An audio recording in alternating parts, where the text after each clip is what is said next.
অভ্যন্তরে শান্তি শৃঙ্খলা বিধান এবং ভোট গ্রহণের জন্য প্রয়োজনীয় নিরাপত্তা নিশ্চিত করা, নির্বাচন সংশ্লিষ্ট সকল সংস্থা ও নির্বাচনী সামগ্রী পরিবহনের নিরাপত্তা প্রদান করা, নির্বাচন কর্মকর্তা ও কর্মচারীগণের নিরাপত্তা নিশ্চিত করা, নির্বাচন কার্যালয়সমূহ রিটার্নিং ও সহকারী রিটার্নিং অফিসারের কার্যালয়ের নিরাপত্তা বিধান করা, ভোটাররা যেন নির্বিঘ্নে ভোটাধিকার প্রয়োগ করতে পারেন সেই জন্য আইন শৃঙ্খলা পরিস্থিতি নিশ্চিত করা, মোবাইল ও স্ট্রাইকিং টিমের মাধ্যমে ভোট কেন্দ্রে শান্তি শৃঙ্খলা বজায় রাখা, সংবেদনশীল ভোট কেন্দ্রসমূহের দায়িত্বে নিয়োজিত পুলিশ সদস্যদের মধ্য থেকে একজনের সাথে বডি অন ক্যামেরা ব্যবহার করা, অন্যান্য আইন শৃঙ্খলা বাহিনীর সাথে যৌথ অভিযান ও চেকপোস্ট পরিচালনা করা, প্রার্থী ও নির্বাচন সংশ্লিষ্ট গুরুত্বপূর্ণ ব্যক্তিদের নিরাপত্তা বিধান করা। প্রিয় সাংবাদিকবৃন্দ, নির্বাচনের তফসিল ঘোষণার পূর্ব থেকেই ঢাকা মেট্রোপলিটন পুলিশ রাজধানীর আইন শৃঙ্খলা পরিস্থিতি সমুন্নত রাখতে কাজ আরম্ভ করে। এর অংশ হিসেবে নির্বাচনের দায়িত্ব পালনে পুলিশের সক্ষমতা ও দক্ষতা বৃদ্ধির জন্য ডিএমপির প্রায় 25,000 সদস্যকে নিবেদন সংক্রান্ত বিশেষ প্রশিক্ষণ প্রদান করা হয়েছে। আমরা আশা করি পুলিশের এই প্রশিক্ষণ আসন্ন নির্বাচনে ইতিবাচক ভূমিকা রাখবে। অবাধ, সুষ্ঠু ও নিরপেক্ষ নির্বাচনের জন্য পুলিশ সদস্যদেরকে স্বীয় দায়িত্ব ও কর্তব্য পেশাদারিত্ব নিরপেক্ষভাবে পালনের জন্য নির্দেশ প্রদান করা হয়েছে। আমাদের সীমিত সম্পদ ও জনবলের সর্বোত্তম ব্যবহারের মাধ্যমে ত্রুটিহীন ও সর্বজন গ্রহণযোগ্য একটি নির্বাচন উপহার দিতে আমরা প্রতিশ্রুতিবদ্ধ। প্রিয় সাংবাদিকবৃন্দ, এবছর ঢাকা মেট্রোপলিটন এলাকায় মোট 2131টি ভোট কেন্দ্র রয়েছে। অবস্থান, ভোটারের সংখ্যা এবং নিরাপত্তার পরিস্থিতি পর্যালোচনা করে ভোট কেন্দ্রগুলোকে দুটি শ্রেণীতে ভাগ করা হয়েছে। গুরুত্বপূর্ণ 1614টি ভোট কেন্দ্রগুলো 4 জন করে এবং সাধারণ 517টি ভোট কেন্দ্রগুলিতে 3 জন করে পুলিশ সদস্য মোতায়েন থাকবে। এছাড়া আমরা আরও 37টি ভোট কেন্দ্র চিহ্নিত করেছি ঝুঁকিপূর্ণ বলে মনে করে, এবং সেই 37টি কেন্দ্রে 7 জন পুলিশ অফিসার নিয়োজিত থাকবে। ভোট কেন্দ্রের পরিস্থিতি কন্ট্রোল রুমের মাধ্যমে পর্যবেক্ষণের জন্য থাকবে বডি অন ক্যামেরা। একাধিক ভোট কেন্দ্রের নিরাপত্তার জন্য থাকবে 180টি স্ট্রাইকিং টিম ও 510টি মোবাইল টিম। এছাড়া ঢাকা মহানগরীর 8টি ডিভিশনে 8টি পৃথক কন্ট্রোল রুম এবং 4টি বিশেষ কন্ট্রোল রুম স্থাপন করা হয়েছে। সুবিধাজনক স্থানে মোতায়েন থাকবে স্পেশাল রিজার্ভ ফোর্স। ঊর্ধ্বতন কর্মকর্তাদের সরাসরি নেতৃত্বে থাকা এইসব ফোর্স প্রয়োজনে দ্রুত যে কোনো স্থানে মোতায়েন করা হবে। জরুরি পরিস্থিতি মোকাবিলা করার জন্য সোয়াট, bomb disposal unit, dog squad, crime scene van ও অশ্বারোহী পুলিশ মোতায়েন করা হবে। প্রিয় সাংবাদিকবৃন্দ, নানা কারণে এবারের নির্বাচন আমাদের কাছে অত্যন্ত গুরুত্বপূর্ণ। অতীতে নির্বাচনে পুলিশকে যেভাবে ব্যবহার করা হয়েছে সেই কালিমামুক্ত হয়ে জাতিকে একটি অর্থবহ ও সর্বজন গ্রহণযোগ্য নির্বাচন উপহার দিতে আমরা প্রতিশ্রুতিবদ্ধ। যে ত্যাগ ও রক্তের বিনিময়ে দেশ একটি শান্তিপূর্ণ নির্বাচনের দ্বার প্রান্তে উপস্থিত হয়েছে, তাই এগিয়ে নিতে আমরা ইস্পাত কঠিন মনোবল নিয়ে প্রস্তুত রয়েছি। আপনাদের মাধ্যমে সর্বসাধারণের নিকট স্পষ্টভাবে বলতে চাই, এই নির্বাচনে আমরা সর্বোচ্চ পেশাদারিত্ব ও প্রস্তাবিত নিরপেক্ষতার সাথে দায়িত্ব পালন করে এমন একটি মানদণ্ড স্থাপন করব যা ভবিষ্যতের জন্য অনন্য উদাহরণ হয়ে থাকবে।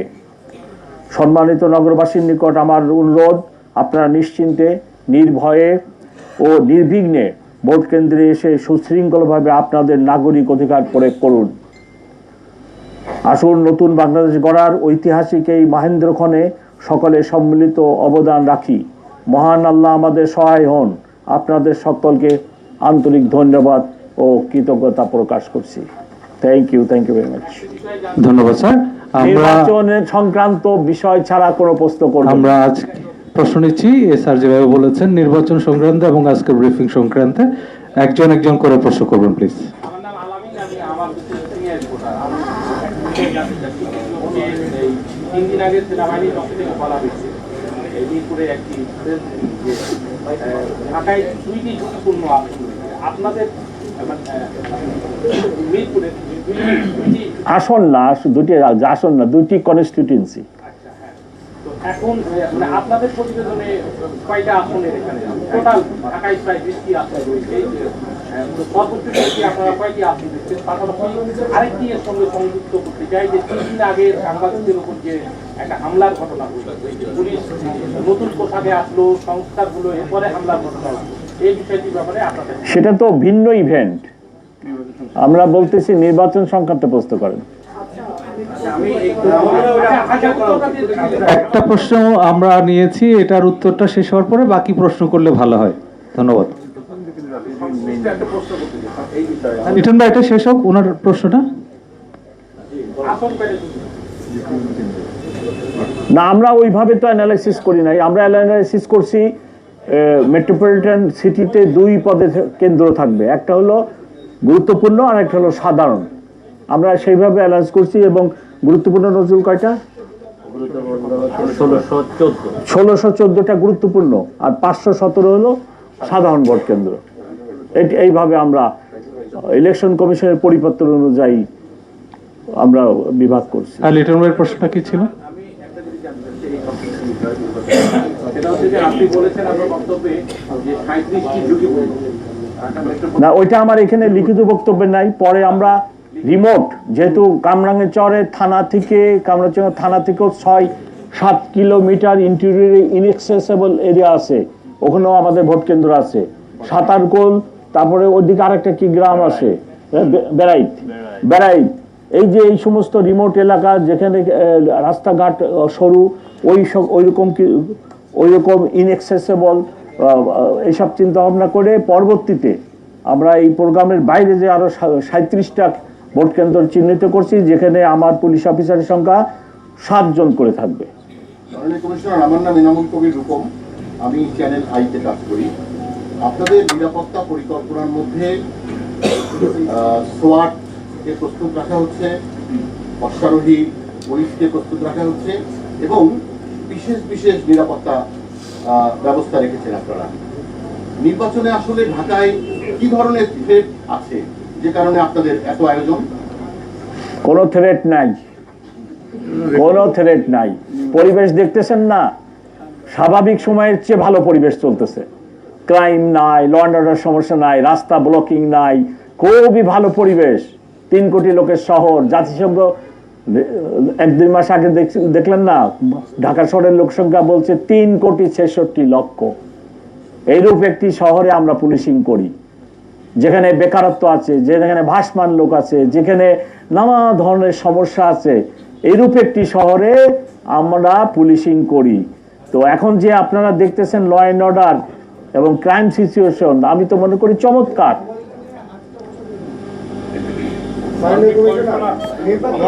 একটু প্লিজ, একটা হ্যাঁ। নির্বাচনকে প্রশ্নবিদ্ধ করার জন্য কি ধরনের ব্যবস্থা নেওয়া হচ্ছে বলে আপনাদের কাছে তথ্য আছে? প্রশ্নবিদ্ধ হবে না, প্রশ্নবিদ্ধ হবে না, ডোন্ট ওয়ারি। আমরা যতটুকু বিভিন্ন সূত্র থেকে জেনেছি যে রাজনৈতিক দলের পক্ষ থেকেও আপনিও ওই রূপে একটি রাজনৈতিক দলের নিশ্চয় মেম্বার। হ্যাঁ, ওই যে সামনে যে প্রশ্ন করছিলেন প্লিজ। আমাদের সব প্রস্তুতি আছে, প্রশ্নবিদ্ধ হওয়ার সুযোগ নেই। আর একটা গেম যখন হয়, একদল পরাজিত হয়, একদল জয়লাভ করে, আমাদের দেশের কালচার তো হইলে আবার এরকম যে পরাজিত হইলেই আমার এই হয়েছে। কালকে আমার রুমে একজন ভদ্রলোক এসে বলতেছে ভোট কারচুপি হবে। আমি বললাম, ভাই 2 দিন এখন 3 দিন বাকি আছে, কিভাবে কারচুপি হবে? এই যে নানা গুজব এখন এই মার্কেট, আমাদের তো গুজব বেশি ছড়ায়, এখনো মার্কেটে অনেক গুজব আছে। এই প্রশ্নটা একটু ক্লিয়ার করবো আমি। এই যে কয়েকদিন আগে এটা পেপারে উঠলো, বিভিন্ন দল থেকে এটা কমপ্লেইন করলো যে অমুক জায়গায় ব্যানর ছাপানো হচ্ছে, ছাপানো হচ্ছে, এরকম বিষয়টা আসছে, ঠিক আছে? একটা জিনিস খেয়াল করবেন, যখন একটা ভোট কেন্দ্রে ভোট সমাপ্ত হয়ে যায়, প্রিজাইডিং অফিসারের কাছে ওই মুড়িগুলো গণনা হবে। একটা মুড়িতে 100 থাকে, 100 ব্যালট। এরকম মনে করেন যে 10টা-15টা মুড়ি, তাহলে 1500 আংশিক কতগুলা গেল? যে এই বই থেকে 10টা গেছে, ওইটাতে 20টা গেছে, ওইটাতে 30টা গেছে। যে সাপোজ 1560টা ভোট কাস্টিং হয়েছে, আমি যদি বাহির থেকে এক্সট্রা ব্যালট ওই বক্সে ফেলাই, আমার কি এই 1560 ভোট থাকবে না বাড়বে? বাড়বে। যখন এই ভোট গণনা হবে, ওখানে সব দলের এজেন্ট থাকবে, ঠিক আছে? এই 60টার জায়গায় যদি 77টা ভোট ওখানে পাওয়া যায়, এই রেজাল্ট কেউ মেনে নিবে? এইগুলো অপপ্রচার, ঠিক আছে? এটা এত সহজ না বিষয়টা। আমি কোনো লক্ষ্মীপুরের সুপারিনটেন্ডেন্ট পুলিশকে যে প্রশ্ন করবেন, আমি কোনো দলের কথা বলতেছি না, মানে এই ধরনের একটা নিউজ আসছে কিন্তু এটা বাস্তবসম্মত না, বিষয়টা এই কারণে ক্লিয়ার করলাম। ধন্যবাদ। হ্যাঁ, সামনে দাবি তুলেছেন এরকম যারা এখানে কি?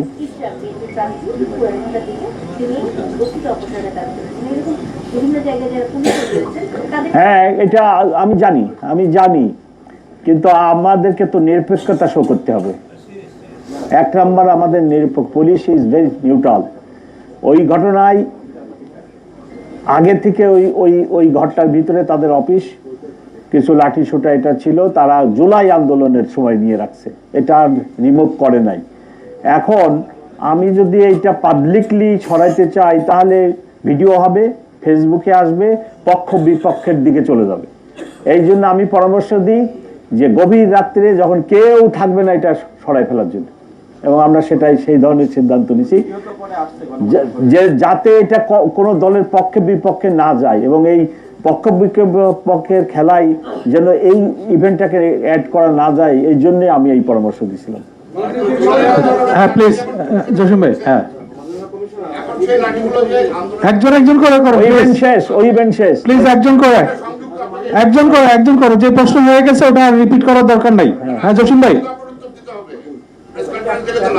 একটা বিষয় সেটি হচ্ছে সেই লাঠি এখন যদি পুলিশের উপরে ওঠে, সেই লাঠির আগে দিনের বেলা কিন্তু সমস্যা কোথায়? নাম্বার 1। নাম্বার 2, নির্বাচন চলাকালীন সময় আমরা এখন দেখতে পাচ্ছি গণমাধ্যম বা মোবাইল হাতে কাউকে দেখলেই সেখানে হামলা বা নানা প্রশ্ন উঠছে।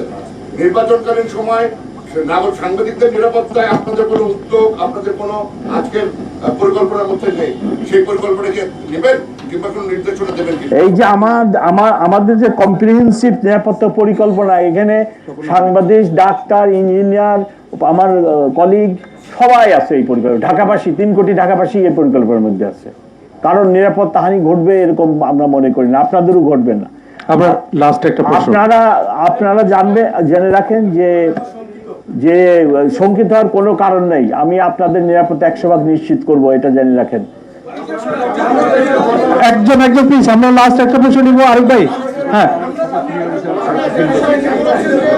একটা কোশ্চেন প্লিজ, একটা কোশ্চেন কে করবেন করেন না, ইউ ডিসাইড। একটা কোশ্চেন নিব, আর প্লিজ বসেন, আপনি করবেন, তাহলে এনাদের ডেকে থামান। আপনি বলেছেন যে অতীতে পুলিশকে ব্যবহার করা হয়েছে, বিভিন্ন রাজনৈতিক দল ব্যবহার করেছে। এবার আপনি কি কারণে কি পদক্ষেপ নিয়েছেন যে পুলিশকে রাজনৈতিক দলগুলো ব্যবহার করতে পারবে না? গত 15 মাস I am police commissioner of Dhaka metro police. আপনারা কি দেখছেন আমরা কোন দলের পক্ষে কাজ করছি? যদি তাই দেখেন যে কোন দলের পক্ষে কাজ করি নাই, তাহলে এটাই প্রমাণ করে আমরা কোন দলের না। ধন্যবাদ। আমাদের আজকে প্রশ্ন উত্তর পর্ব এখানেই শেষ। আচ্ছা, ওয়েট, লাস্ট। আমি যেটা জানতে চাচ্ছি যে গত 2 দিন আগে যে ঘটনাটি ঘটেছে, ওই প্রশ্ন নিব না তো, না।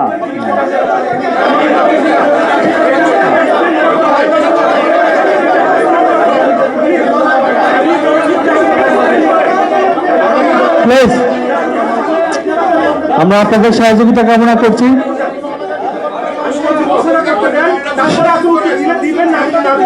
সবাইকে থামান, সবাই একটু কথা বললে তো হবে না। আমি কিন্তু প্লিজ, আমি 14 বছর সাংবাদিকতা করি ঢাকায়। আমি কোন কমিশনারকে, কোন আইজিপি কে লাঠি হাতে রাস্তা নামতে দেখি নাই। প্লিজ একটু, এটা একটা ফর্মাল প্রেস ব্রিফিং, আপনারা দয়া করে প্রেস ব্রিফিং এ যেটা আদব সেটা মেনটেন করবেন। যে আপনি যখন লাঠি হাতে নিতে নেমেছেন, তারপরে পুলিশের কিছু সদস্য উদ্দেশ্য প্রণোদিতভাবে আক্রোশবশত শুধুমাত্র সাংবাদিকদের টার্গেট করে মারধর করেছে, হামলা করেছে, ল্যাম্প মেরে ফেলে দিয়েছে। এইটা কত অপরাধমূলক আচরণ ছিল। 2 নম্বর হচ্ছে যে এটা আপনারা নিশ্চয় দেখেছেন। আপনারা ছোট করেন, প্রশ্ন ছোট করেন, যে আপনারা কোনো ব্যবস্থা নিয়েছেন কিনা? আমি আর জবাব দিতে পারলাম না। আপনারা কথা প্রশ্নটা নিতেও দিচ্ছেন না, বলতেও দিচ্ছেন না। আমি বলি, ওনার প্রশ্ন হলো যে পুলিশ কমিশনার কেন লাঠি হাতে নিছে। পুলিশ কমিশনার সেটা না, আপনি নেওয়ার পরে পুলিশের সদস্যরা আগ্রাসী আপনি শুনেন প্লিজ আমার কথা। শেষ, প্রশ্ন শেষ আমাদের। আমি তো আমার ইনফর্মাল ড্রেসে আমার বাসায় ছুটির দিন, বাস্তব কথা হলো চুলই কাটাচ্ছিলাম, যখন হঠাৎ শুনতে পারলাম যে যমুনায় আন্দোলনকারীরা ঢুকে পড়তেছে,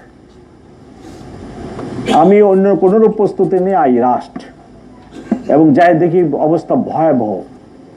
এবং এই নির্বাচনের 5-6 দিন আগে যদি যেখানে সরকার প্রধান থাকেন সেখানে যদি আন্দোলনকারী ঢুকে যায়, যেখানে আমার 144 দ্বারা সভা সমাবেশ নিষিদ্ধ আছে, সেখানে এসে আপনার যদি আন্দোলনকারীরা এই ধরনের কর্মকাণ্ড করে, তাহলে কি পুলিশ কমিশনার বসে থাকার কোনো সুযোগ আছে কিনা?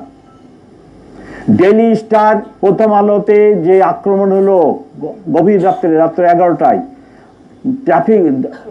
ট্রাফিক জ্যামের কারণে আমার অফিসারদেরকে আমি ওখানে সময় মতো পাঠাতে পারি নাই, এবং এই ধরনের ঘটনা ঘটলো, তখন তো সব ব্লেম পুলিশের উপরই আসলো।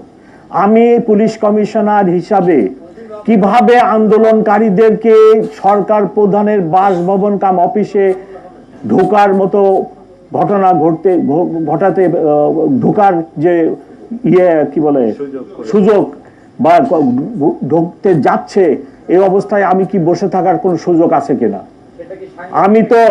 আমি তো শুধু আমি নিজেই যাই নাই, অ্যাট ওয়ান স্টেজ আমি আমার ইন্সপেক্টর জেনারেলকে ফোন করছি যে ভাই আমি তো একা পারতেছি না, you should come to help me, এবং ইন্সপেক্টর জেনারেল নিজেও সেখানে আসছে, আপনারা দেখছেন কিনা। ততক্ষণে আমরা আন্দোলনকারীকে শেরাটনের ওই পাশে নিয়ে গেছি, আমার ডান পাশের কলিগ বাম পাশের কলিগ সবাই উপস্থিত ছিল, ততক্ষণে ইন্সপেক্টর জেনারেল এসে উপস্থিত হয়েছে।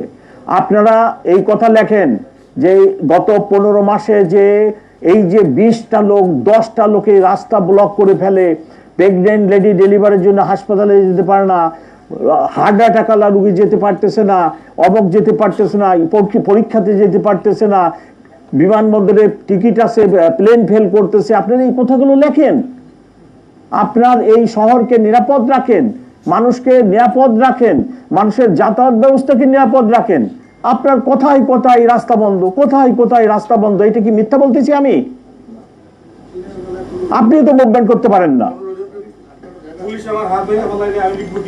ধন্যবাদ আমাদের সম্মানিত পুলিশ কমিশনার স্যারকে, ধন্যবাদ আপনাদের সবাইকে, ধন্যবাদ। আমাদের প্রেস ব্রিফিং এখানেই শেষ। আসসালামু আলাইকুম।